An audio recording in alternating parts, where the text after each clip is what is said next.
The hardest artist to secure. Is Jungkook quietly making global brands wait for him?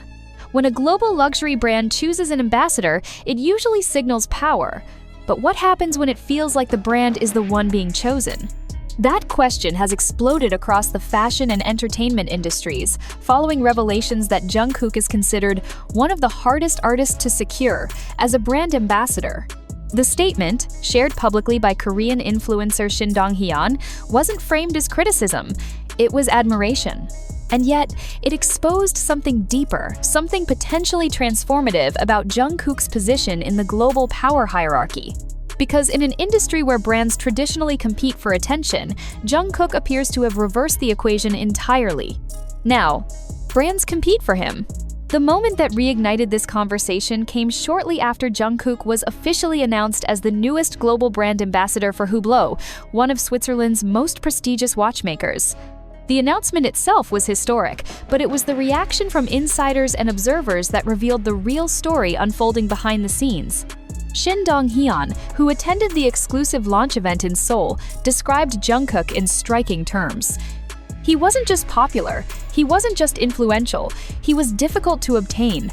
That word difficult carries enormous weight in the luxury ecosystem, because luxury thrives on exclusivity, and Jungkook has become its living embodiment.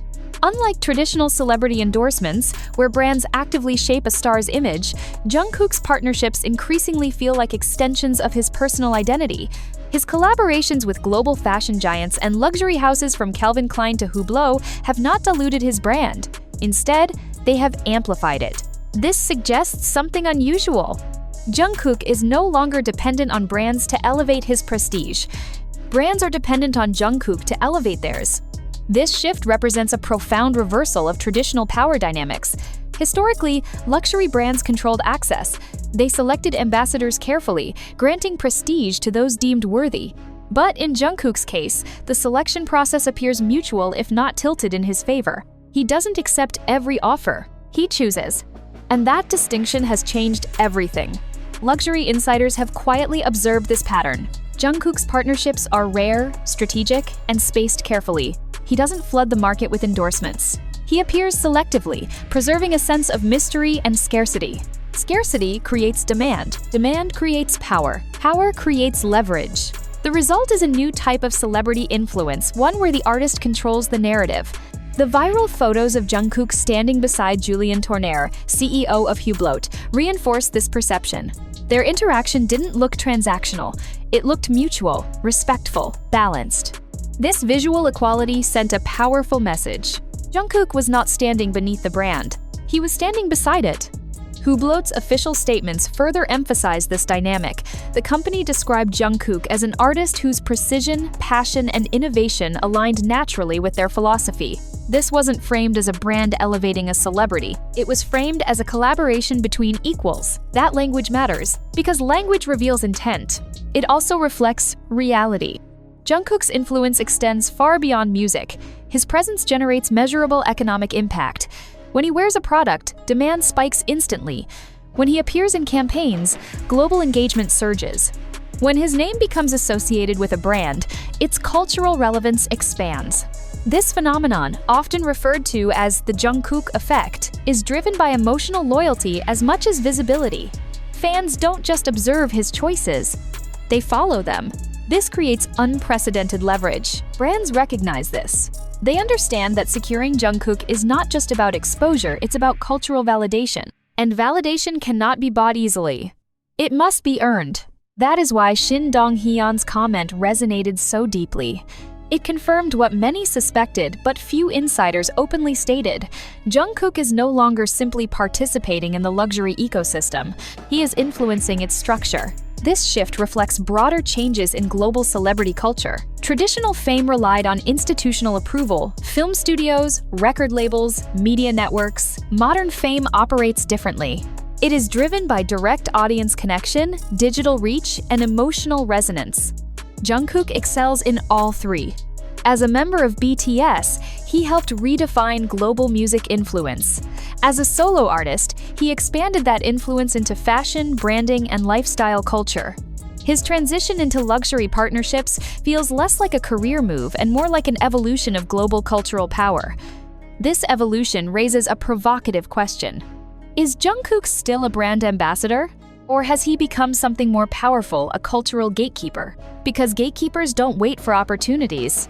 Opportunities wait for them. Luxury brands by design avoid appearing dependent on any individual. Their prestige relies on perceived permanence. Yet in Jungkook's case, the enthusiasm surrounding his partnerships suggests genuine excitement, even urgency. This urgency reveals something deeper. Jungkook represents access to the future. Younger generations view him not just as a performer, but as a symbol of authenticity, discipline, and global relevance.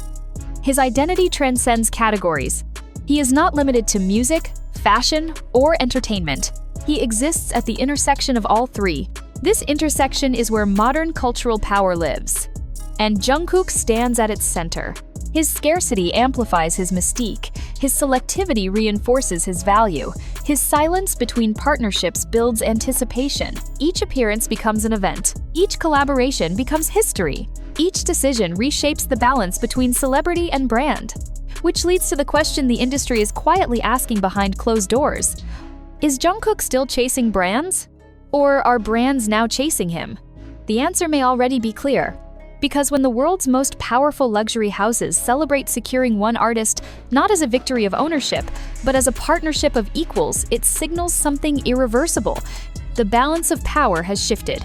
And Jungkook is no longer just part of the system. He is becoming one of the forces that define it. And perhaps the most telling sign of this shift is not what Jungkook says, but what he doesn't say. Jungkook has never publicly framed himself as someone chasing luxury validation. He rarely speaks about brand partnerships in terms of status or prestige. Instead, his comments consistently focus on alignment, identity, and meaning. When he accepted his role with Hublot, his tone was not that of someone overwhelmed by opportunity. It was calm, intentional, almost as if this moment was inevitable, not extraordinary. That calmness is powerful. Because in the psychology of influence, those who appear least desperate often hold the greatest control. Luxury brands thrive on aspiration. They represent ideals people want to reach. But Jungkook represents something even more potent, someone who appears beyond the need for validation.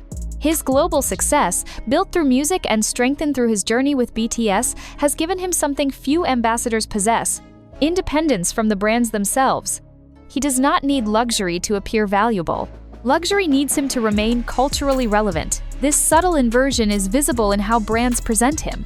Campaign visuals rarely overshadow his identity.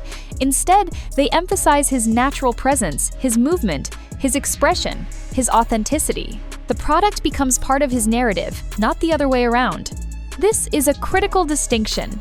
Because when a brand adapts to the artist instead of the artist adapting to the brand, it reveals where the true influence lies.